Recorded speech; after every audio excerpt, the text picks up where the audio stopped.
Buenas tardes, desde Santiago 1177, librería Libro de Ocasión, como los últimos viernes, Búnker de Diamantes, un lugar donde conversamos, chachareamos, nos bebemos algunos tragos, nos ponemos al día con la inmediatez de los asuntos que tienen que ver con la mujer, que tienen que ver con el hombre. En este capítulo de vital importancia, bueno, como todos los capítulos, pero este tiene una vital importancia porque tenemos una invitada que tiene que ver directamente con todo el desarrollo que ha sido el Búnker de Diamantes, que es la directora de la revista literaria, entre paréntesis, Chile. Es revista, es editora, es productora. Ha escrito, sigue escribiendo como siempre, ¿no? Sigo escribiendo. Y ella es nuestra compañera, quien nos da la posibilidad, la que gestiona los espacios, la que nos guía, porque recordemos que toda cabeza visible, toda organización necesita una cabeza visible. Y ella es nuestra cabeza visible, la Neasca Pica, y bienvenida por Nea. Gracias, Gustavo. Yo estoy feliz de estar aquí, aunque tú sabes que a mí no me gusta mucho hablar de mí, pero era necesario. De hecho, yo le había planteado una entrevista y ella dijo no corresponde, tiene que ser un espacio para... Pero de todas maneras, Nedasca, yo creo que el trabajo que tú con la gente que trabajáis en Entre Paréntesis, que se ha desarrollado, es un trabajo que va bien dirigido. Mencióname algo hoy en día, tu relación, por ejemplo, con la literatura. O sea, yo... Ya no somos cabros, ni cabros. No, pues ya no somos cabros, pues sí, ya pasamos la década de los 40, nosotros ya pasamos la etapa más o menos... Bueno, yo siempre estoy aprendiendo, o sea, considero que el ser humano nunca termina de aprender. Pero ahora en la literatura estoy metiéndome en los cuentos. Quiero empezar a escribir cuentos, pero escribirlos bien. Estuve en un taller de cuentos con Jorge Calvo y ahora estoy escribiendo Sex in the Pobla en versión cuento. Pero el cuento como la extensión del poema o la novela reducida. La novela reducida. Lo que pasa es que Sex in the Pobla, cuando lo escribí, estaba con los escritores Sushi, es un poemario, un poema. No es un cuento. Pero me di cuenta porque yo Sex in the Pobla no lo encuentro un buen libro, porque yo lo escribí así como quien escribe un chiste, ¿cachai? Como quien escribe este poema, así lo voy a tirar así por el desierto los cabros. Y enganchó bien. ¿Y ese es uno de tus primeros libros? ¿O? No, ese es mi tercer libro. Tercer libro. De hecho, Sex in the Pobla estuvo nominado a los premios en Inglaterra, latinoamericanos, ¿cachai? O sea, de 1 millón de libros, Sex in the Pobla pasó a los 100, ¿cachai? Quedó entre los 100, no ganó, ¿cachai? Claro. Eso me sorprendió mucho, y me sorprendió también la recepción del público, porque fue un libro que se masificó rápidamente. O sea, yo me di cuenta cómo la gente lo empezó a leer y la gente me empezó a preguntarse las historias que salían en Sex in the Pobla, los cuentos, los poemas. Por ejemplo, el de La sangre nos une, que habla de una niña que fue violada por su padre, eran reales. Ya, cuéntame a ver. Existen 3 Nedasca dentro de ti: la productora, la escritora, sabemos que eres madre. Hay 3 mujeres que confluyen, que meditan entre sí para lograr lo que es lo que está enamorado. A ver, una pregunta muy ñoña la que te hago. No, lo que pasa es que yo soy como muy versátil, o sea, yo tengo como varias personalidades dentro de mí mismo. Incluso yo hablo conmigo misma, Nedasca habla con María Josefina, que es mi nombre real, ¿cachai? Y como que sacamos conclusiones de lo que haría y de lo que no haría, cómo lo haría un escritor, cómo lo haría, porque Nedasca es más que nada un gestor cultural, o sea, a mí me llega mucha información y yo lo que hago con esa información es distribuirla por las redes de la mejor manera y tratando de que lleguen al público que está enfocado. O sea, por ejemplo, el blog de los músicos los comparto en grupos de música, el blog de los poetas los comparto con los poetas. Y que la gente entienda y se acerque a la literatura. Pero esa parte, por ejemplo, en un inicio tú no siempre has sido de la orgánica colectiva, pues en algún minuto tu primer libro eras tú y tu creación. No, mi primer libro que publicaron fue Hijos de la Droga, y fue porque gané un concurso literario, gané el Premio Nacional Lagar. Pero yo no participé en el concurso, mi hermano lo mandó porque yo en ese tiempo, A ver, explaya de en ese esa parte tiempo que- yo estaba en el lado oscuro de las fuerzas. ¿Cachai? Yo me desayunaba un jale, ¿cachai? Y pasaba todo el día así arriba del balón, ¿cachai? Y mi hermana, porque yo escribía, siempre he escrito, siempre he pescó todo eso, lo hizo un libro y lo mandó a un concurso literario, porque cuando yo gané el Nacional Lagar, estábamos en un gobierno de Piñera. Y Piñera nunca había entregado premios nacionales, entonces no supo hacerlo. Entonces se supone que los premios nacionales Lagar se le entregaban a escritores destacados. Ya. Entonces Piñera lo que hizo fue un concurso. ¿Cachai? No hizo la hueá tradicional que usualmente se ¿Qué hacía año estamos hablando en eso? con el gobierno anterior de Piñera, el 2010. ¿Dos? No, 2010. 2010. 2010. 2010. Entonces, ¿qué pasó? Mi hermana pescó toda esa hueá y lo mandó al concurso para ver si ganaba. Ya, pero... Ya, si bien es cierto, claro, tomaron tus escritos, fueron enviados. ¿Hay alguna secuencia? ¿Una temática? De todas maneras, los escritores o las personas que nos gusta escribir, o sea, tenemos O sea, como elementos referentes, O como sea, por ejemplo, yo tengo muchas elementos referencias. análogos, por ejemplo... Por ejemplo, mi referencia siempre han sido los escritos suyos, siempre ha sido Lemebel, siempre ha sido El Río de, ¿cómo se llama? De Gómez. Siempre he leído... de Mapocho, este 50...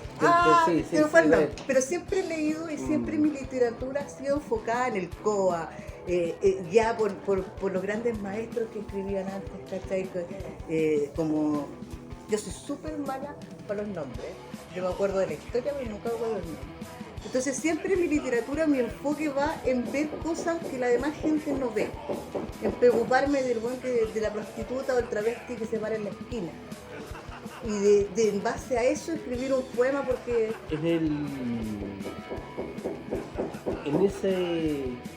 En ese alimentarse, ahora que tú planteas, ¿cabe el concepto marginal real?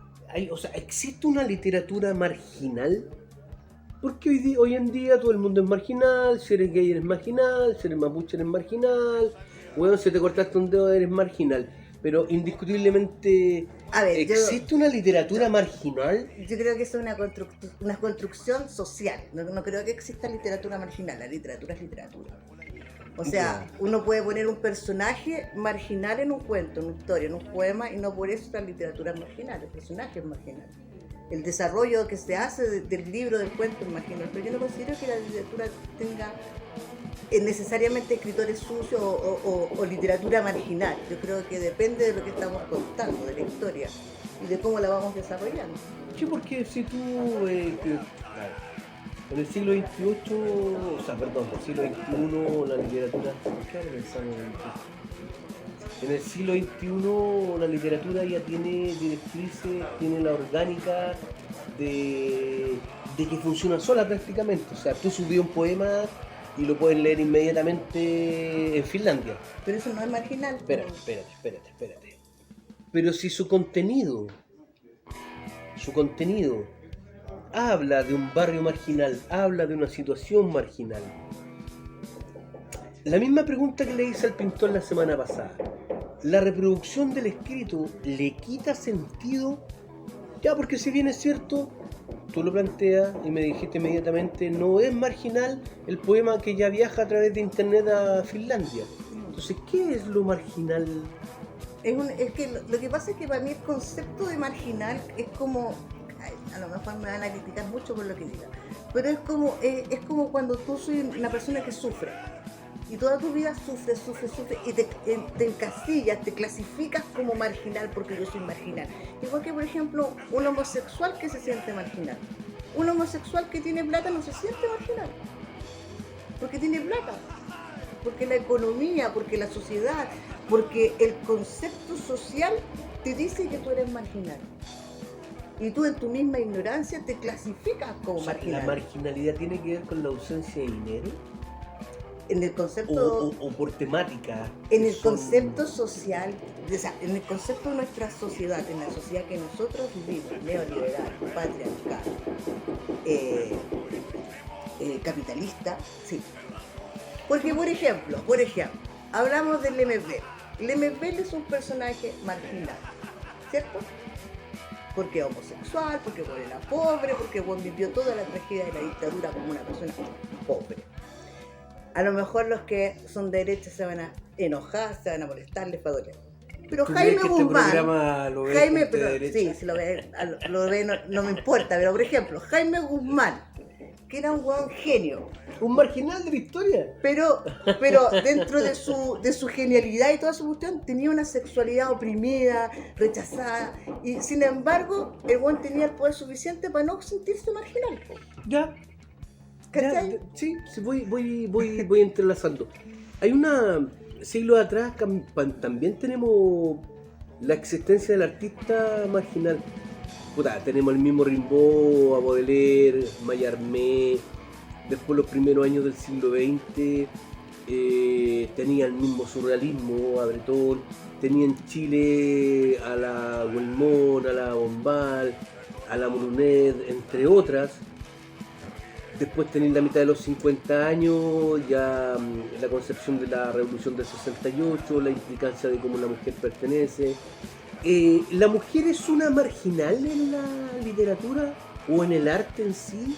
O sea, la mujer es una marginal debido a la forma capitalística, o sea, capitalista y patriarcal en el que vivimos. Capitalística, sí. Sí, suena bien. Pero por ejemplo, ya, la Teresa Wilmot era marginal porque ella no podía dominar su propia existencia. Ella no podía ¿Tenía guita o no? Ellos no? Pero la Teresa Wilmot tenía más. Eran los Wilmot, tenían cualquier plata.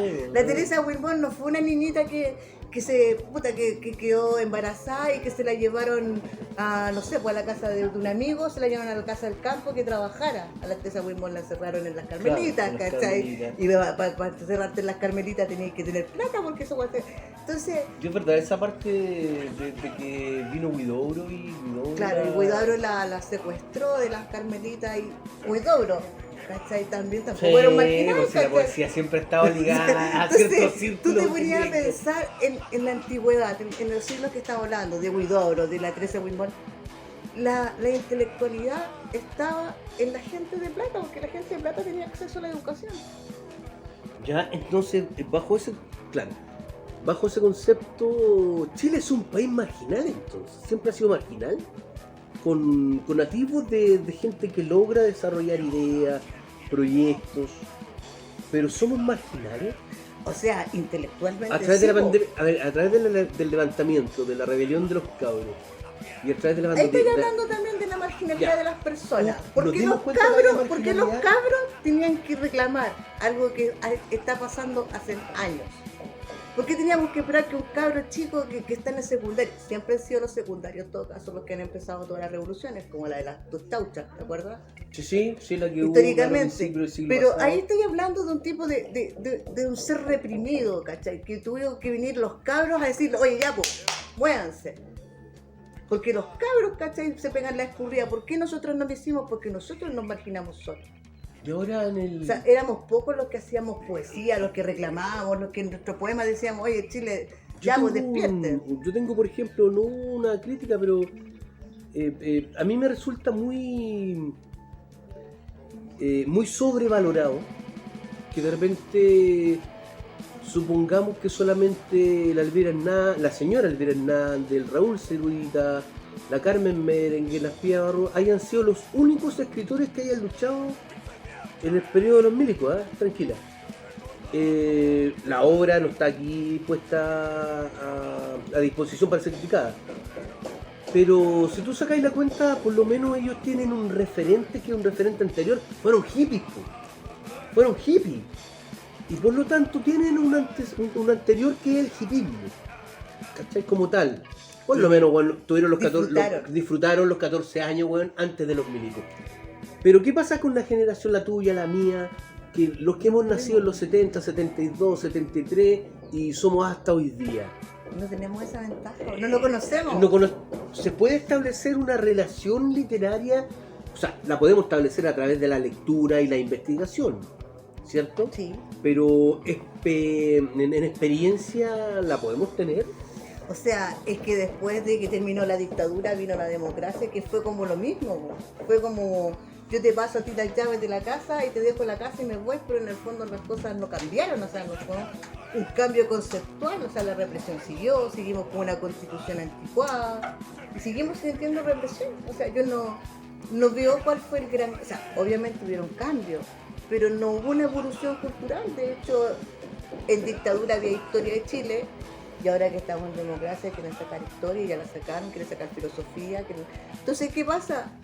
La misma sociedad que nosotros queríamos, que no es la sociedad que vivió la Carmen Berenguer, como tú decís, que vivió Zurita, que tenían una libertad de acción, que tenían un enriquecimiento porque el Estado te daba las herramientas. O sea, tú podías ir al GAM, que no me acuerdo cómo se llamaba en esa época, y era otro concepto. Era el edificio de Portal, recuerda, donde está el GAM.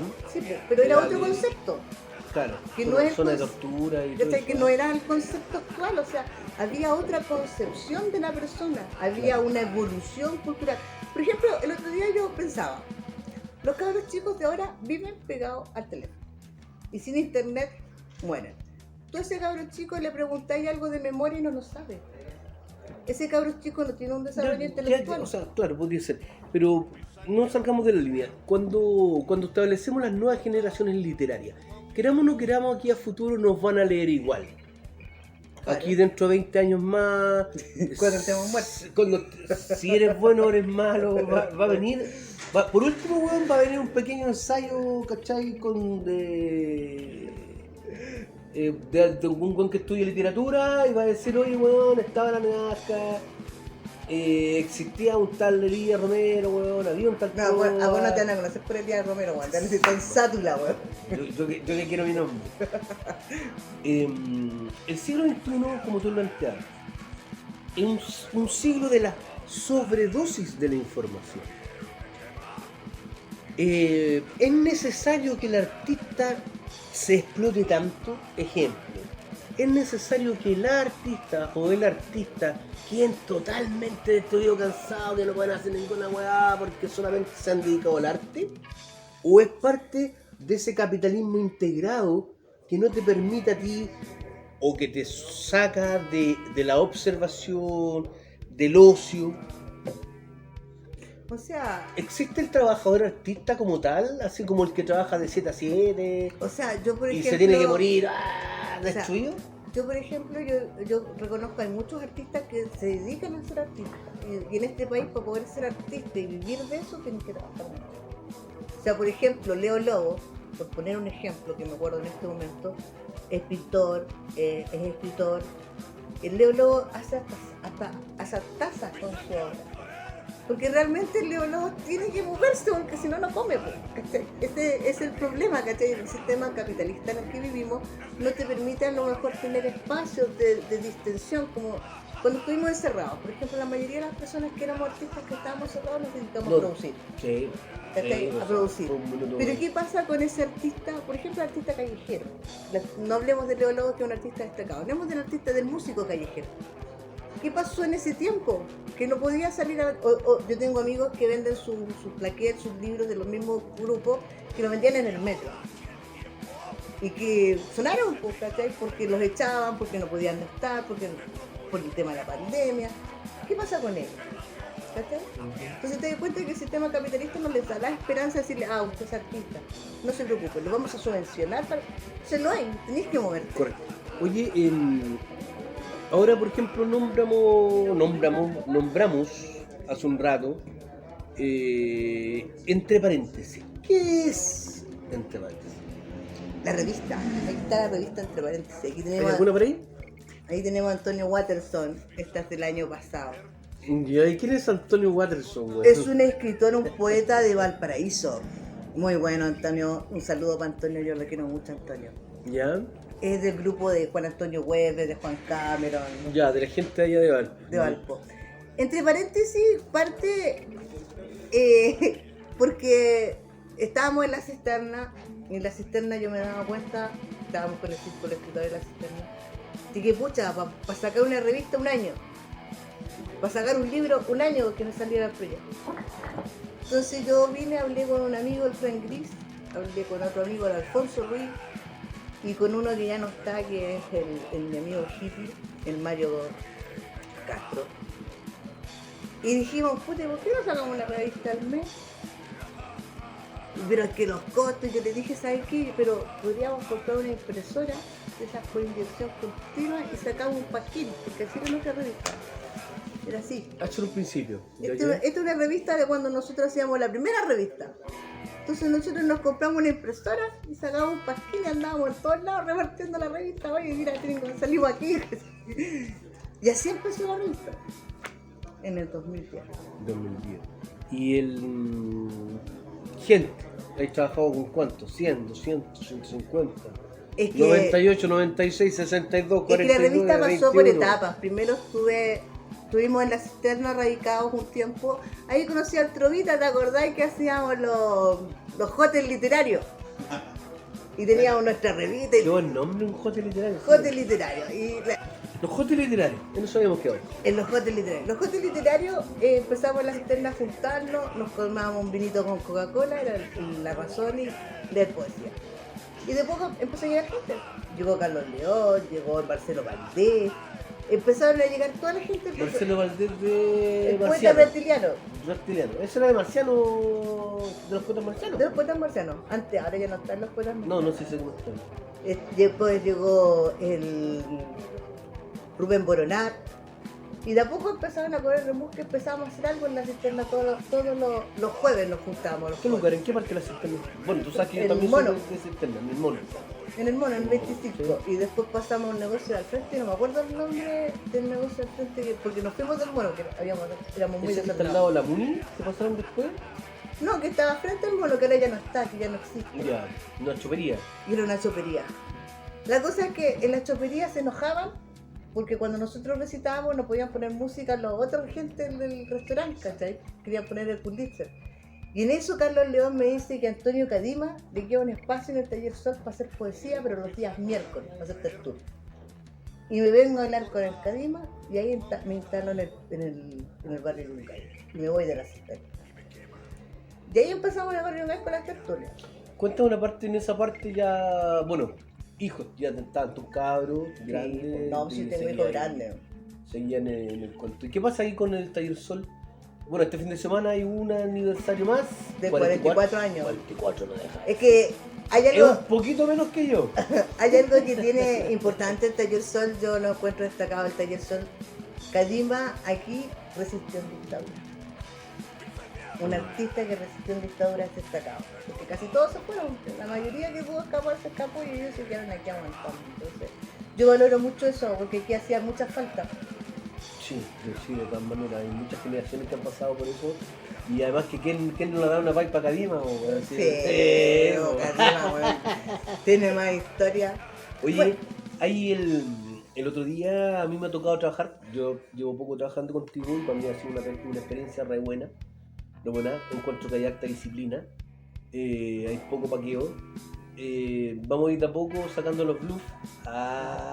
Lo que pasa es que yo creo que para hacer gestión cultural, porque todos los artistas somos locos, en mayor o menor de día, o sea, unos menos, otros más, pero todos somos de acuerdo, necesitamos nuestro espacio para desarrollarlo. Por ejemplo, Florilia Escobar, que tiene su programa los domingos, ella me dijo que ella quería hacerlo a la pista de ella, entrevistar a ella, hacer su formato, perfecto, y le sale perfecto. Y para mí es un alivio porque yo solamente me dedico a los controles, a grabar, a subir. Claro, sí. Entonces ya no tengo que estar preocupado, puta, te he invitado el domingo, que la Florilia tiene que hacer esto, nada.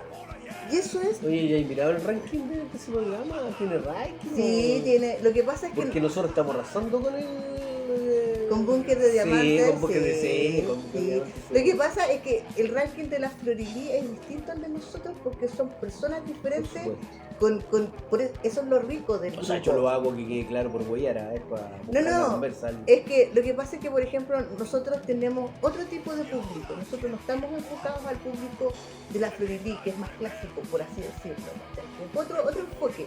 Nosotros somos de otra manera, mostramos otro tipo de personas, ¿cachai? Que también son artistas. ¿cachai? Pero desde otra perspectiva, porque todos tenemos distintas perspectivas. Oye, hay una, por ejemplo, alguien me comentaba el otro día que esta misma grabación nosotros la podíamos hacer, por ejemplo, en Plaza Dignidad o donde los cabros se estén levantando. ¿Cabe la posibilidad, usted como directora, la Sí. revista entre paréntesis, que hagamos lo mismo, una mesita y hagamos una conversación directa en algún minuto con algún... Sí, lo que pasa es que nosotros tenemos la particularidad de que yo me preocupé cuando empezó esto de la pandemia en que tenía que seguir juntando a la gente. Entonces tenemos Zoom Premium, tenemos YouTube Premium, tenemos Internet para poder pagarnos donde queramos, tenemos parlantes, tenemos de todo para distribuir nuestro arte. De todo, o sea, tú me dices vamos a tal parte y si el calendario lo permite, Vamos. y podemos transmitir en vivo. De hecho, acá hicimos varios programas en vivo en Libro de Educación antes del tuyo que eran transmitidos directamente, o sea, tú lo sentabas a verlo. Y es porque eso era lo que quería hacer, quería llegar a un público y que la cuestión no se quedara en, hagamos el video, lo subimos la próxima semana y un Contamos un poco, Nea, con respecto a los poetas y a los poetas que han editado contigo. Cuenta esa parte de la... O sea, nosotros llevamos harto tiempo trabajando. Nosotros empezamos con unos plaquettes que eran estos. Voy a abrir. Esto estaba aquí en Libros de Ocasión porque aquí presentábamos todas las revistas. Entonces nosotros antes hacíamos este plaquette chiquitito que ustedes ven aquí, que venía de regalo con la revista. Qué hermoso, ¿verdad? ¿Cachai? Porque había presupuesto en ese tiempo, no estábamos, porque ahora hay menos presupuesto. Entonces nosotros andábamos y te regalábamos la revista, el plaquette. Así empezamos con la cuestión de difusión. Después empezamos con la alternativa. Después estuvimos trabajando un tiempo con los escritores sucios. Después también estuvimos trabajando con la Victoria Ramírez, que era periodista, una gran amiga. Ella tomó la revista, que ya llevaba un poco de tiempo, y la volvió revista. A esta cuestión le falta el número editorial, hay que inscribirla acá, hay que hacer esto. ¿Cachai? Y después la Victoria, por pega, dejó la revista y yo... O sea, le puso el aparataje técnico, la legalidad... Por eso, o sea, la revista y los grupos han pasado por distintas etapas, ¿cachai? Y llegó un momento en que se terminó la alternativa que la escoba, porque se fue el Renato Salinas, peleó con la Mercedes, y estaba como todo grupo, más de una persona, siempre hay diferencias. Eso sí que es marginalidad. Claro, ahí hay una marginalidad enorme, más encima el Arturo Ruiz por otro lado. Entonces, cuando yo me di cuenta que la guay se me escapaba de las manos, yo dije, con mi revistita, sigan peleando, nos vemos. ¿Cachai? Y porque yo tenía que rescatar la revista, porque son muchos años que llevo trabajando en esto, ¿cachai? Y entonces estaba súper deprimida porque seguí sola. Y llegó la UCAN, nos tomamos un copete y llegó el Manuel Mamani. Estábamos tomando un copete y yo ¿Mamani hacía Radio Manini? No sé si hacía Radio Mamani, pero Mamani es un pintor y hacía hartos eventos. Ya. Y pescamos y me dijeron, pero rearmemos la revista. Y la UCAN dijo, busquemos gente para la revista. Fija. Y con esa gente trabajamos. Y si nos caen mal los hueones, lo echamos. Correcto. Porque tenemos el objetivo de todo el grupo tiene que ser la revista. Hay una cuestión que tiene que ver con la temporalidad, ¿cachai? Con los espacios, o sea, con la continuidad. Si tú, por ejemplo, un día te pones a investigar, no sé, por ponerle una fecha entre el 90 y el 2010, ¿cachai? Que son 20 años, ¿o no? Bueno, encontré una cantidad de revistas de una pura edición. ¿Te salió una pura? Sí. Muchas. Y después leí la revista, la abrí y te encontré con escritores que hoy día están en otro lado y haciendo otras cosas. Entonces, la importancia de las revistas literarias, yo creo que como todas las revistas, son fundamentales. ¿Le vemos futuro a esto de la revista? Sí. Como entre paréntesis. No, hay una labor, hay una idea específica para... Entre paréntesis, como te digo, ha ido evolucionando. Cuando armamos este grupo, que llegó el Yamil, porque empezamos a pensar en la revista. Primero habían censurado la bomba 4 de la cuarta. Entonces nosotros dijimos, no, vamos a tener una bomba cultural porque el desnudo no tiene por qué ser pornográfico. Y se va a llamar bomba cultural y todos los meses viene una bomba cultural. No sé si hay acá alguna. ¿Esto? Aquí hay una. ¿No como una bomba cuarta, güey? Pero aquí, si ustedes lo ven, son mujeres en torno a un baile, mujeres de la tercera edad. Y todos los meses ponemos fotos desnudos, pero artísticos. Eso fue lo primero que le incorporamos a la revista. Lo siguiente que hicimos fue músicos, para que hablen de música, porque la música también es parte del arte. Lo otro, pintores, para que hablen de pintura. ¿Cachai? Entonces empezamos a rearmar la revista, y ya no era una revista literaria.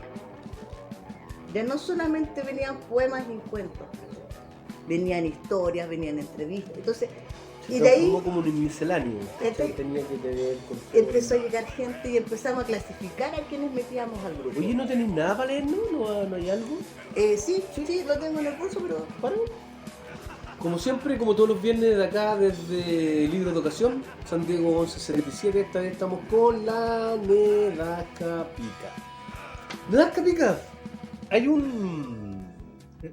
se ha preguntado, o se rumorea en las calles, se rumorea en las calles, Neda, tu nombre.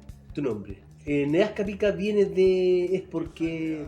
O sea, Nedasca Pica, me puse Nedasca porque es Hernández Castillo. Ya. Un juego de letras. Y porque a mí me gustaba Nicanor Parra, entonces yo quería que mis letras para firmar fueran igual que Nicanor Parra, NP. ¿Cachai? Entonces, Nedasca Pica. Y pica porque es flor en la arena, una flor que nace solamente cuando llueve en el desierto. Hoy dicen que los almuerzos que se hacen en la casa de un tal Elías Romero, tomáis el vasito que tiene la pica. Claro, corresponde. Aparte que pica es esa enfermedad compulsiva por comer. Te comís cualquier cosa, te comís los lápices, toda la hueá mordida. Y Nedasca en ruso significa suave y hermoso. Es suave y hermosa. Nos va a deleitar con un poema ahora, queridísima. Sí, pero no va a ser ni suave ni hermoso. No va a ser pica la weá. Voy a leer un poema que escribí y voy a contar la anécdota de este poema. Cuando yo trabajaba con la Poesía Social, fuimos a Valparaíso a un homenaje al MB y teníamos que poner una performance. Entonces escribimos este texto y yo llevaba un pene gigante que me había hecho. Entonces yo me abro el abrigo y salía mi pene gigante. Y había un perro en el público que cuando abrí el abrigo y vio mi pene gigante se puso a ladrar y salió persiguiendo. Y todas firmando el perro y yo tratando de terminar el texto. Y el perro no paraba de ladrarme. ¿Pero te seguía o ladraba? No, ladraba, pero estaba firmando y como que el perro se trataba de acercar y yo me corría para un lado, así que fue horrible. Perfecto. Este es un manifiesto, es como la versión de mujer del manifiesto del MB. Yo no necesito ponerme la máscara de poeta. Yo solo soy una mujer que le ganó a la coca. Una loca que le dio la vuelta al destino.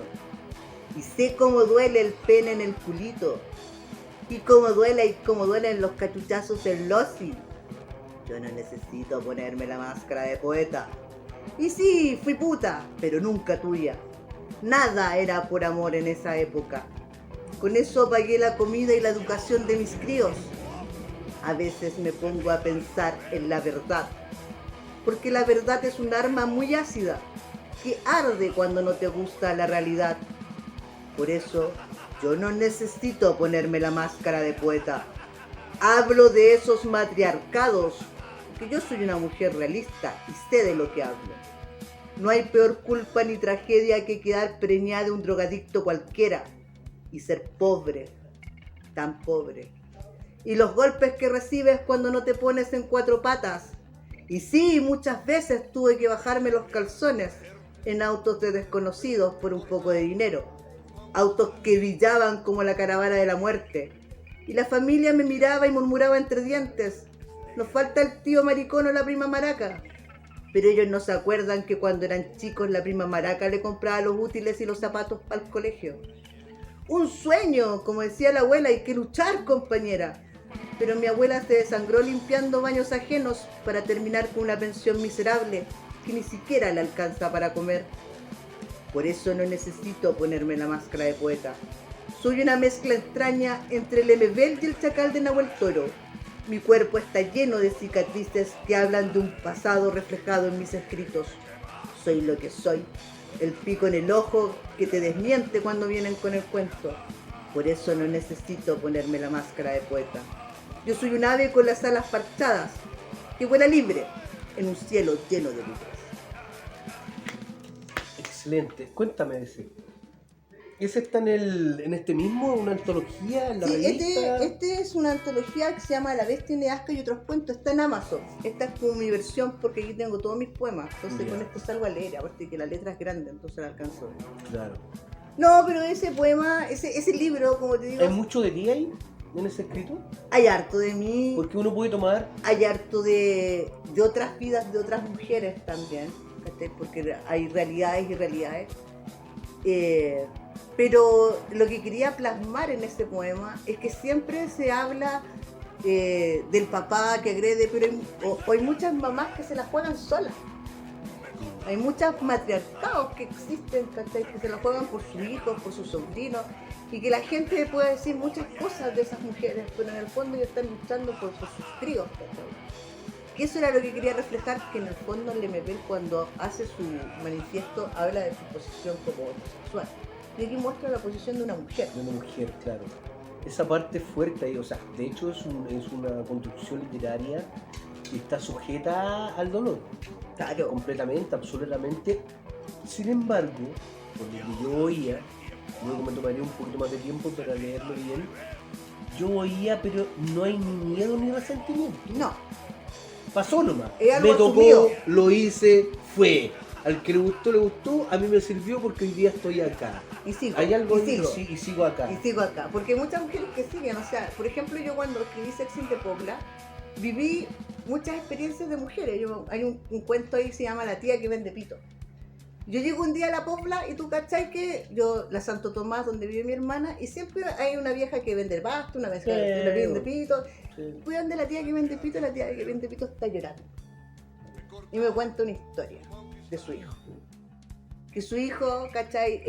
El marido le pasaba pegando. Un día vino un hueón de la Pobla y le dijo, mamita, yo te voy a ayudar. Y la metió a vender droga. Como la vieja empezó a vender droga, empezó a tener plata, empezó a ayudar al cabro chico y empezó a regular económicamente su vida. Pero como la loca vendía droga, llegó la mano que aprieta, se fue en cana y quien quedó a cargo fueron los hijos. El hijo se metió en la droga. Jala. Están arriba de la pelota que un día vino después y se pegó un tunazo. Y se murió, no estaban velando. Entonces, la vieja estaba súper mal porque decía, claro, yo lo hice porque necesitaba salir del agujero. Pero nunca me imaginé, pensé que comprarle el loco las mejores zapatillas, a los 15 años su moto, a los 18 su auto. ¿Lo iba a perjudicar? Nunca pensó que iba a terminar con una tragedia con su hijo muerto, ¿cachai? O sea, el loco es tan acelerado, tan arriba de la pelota, que se la comió. Ese mundo de la población, que no solo se lo come ella, esta es una historia que pasa en el Castillo, pasa en San Joaquín, pasa en La Victoria, que hay muchas mujeres que están solas con hijos que los buenos, que son grandes proveedores de droga, les dicen, yo te voy a pasar un resto, ponete a vender en tu casa. Claro. Y después los cabros chicos se meten y el círculo no termina.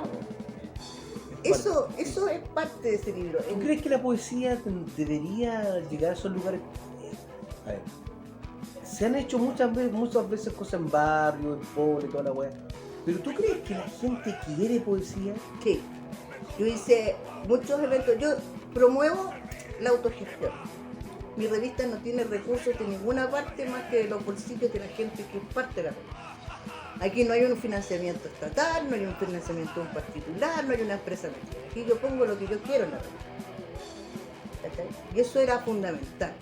Y cuando yo fui a hacer trabajo, porque yo como gestora cultural no me importaba irme a Providencia, irme a Las Condes, irme al GAM a hacer eventos, yo me fui a Las Poblas.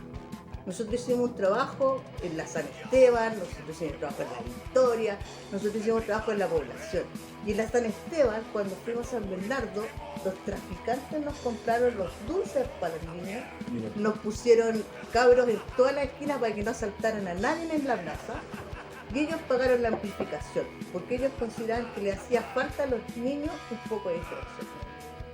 Entonces, yo creo que es ahí donde más se necesita un poco de distracción, de una hora de teatro, de una hora de títere. Incluso me acuerdo que esa vez fuimos con la Priscila y que después que terminó la función de títeres, los títeres quedaron tirados en el escenario. Y un niño chico, aguja, un cabrón chico como de 5 años, así con cara de malo, un cabrón chico así. De repente empezó a pegarle a los títeres con un palo. Y le digo, oye, ¿por qué le pegan a los títeres? ¿No es que están cansados de actuar? Ah, es que yo pensé que era igual que mi papá y mi mamá, que después que terminan de tomar, Como que están tirados, claro. pelean y quedan ahí tirados de tanto. Mi papá le saca la cresta y se queda curado, dormido, tirado. Y yo quería, no, porque la realidad es impresionante, ¿cachai? O sea, son niños que viven violencia. Mira, Nea, todos vamos a morir. ¿Qué vos? El mundo dicen que se va a acabar. Pero Búnker de Diamante yo creo que no se va a acabar Nunca. ¿cierto? Hemos estado esta tarde, como siempre, día viernes. Ojalá que todos los viernes sean posibles. Desde Librería de Ocasión, compartiendo con Nea Capica, escritora, gestora, directora entre paréntesis, una guapa amiga. Y vamos a finalizar con el último poema a viva voz de ella. Y hoy recuerden que pueden entablar relación con la entrevista de Pepe Moreno, el pintor que estuvo con nosotros acompañando. Don Sátula, como siempre, nos vemos. Búnker de Diamante, libro de ocasión 1177. Voy a cerrar con un poema muy crítico, porque como estamos con esto de la política, con este circo, este poema se llama Se cae el telón. Se cae el telón. Las letras de la lápida indican que era yo la que estaba al otro lado del espejo. Un rumor en el viento pronuncia tu nombre. Caen las espinas en mis coaguladas venas. Se cae el telón. Ni una flor, ni un aplauso. Se cae el telón, se corre el maquillaje. Los payasos asustados corren y chocan entre ellos mismos, se destrozan.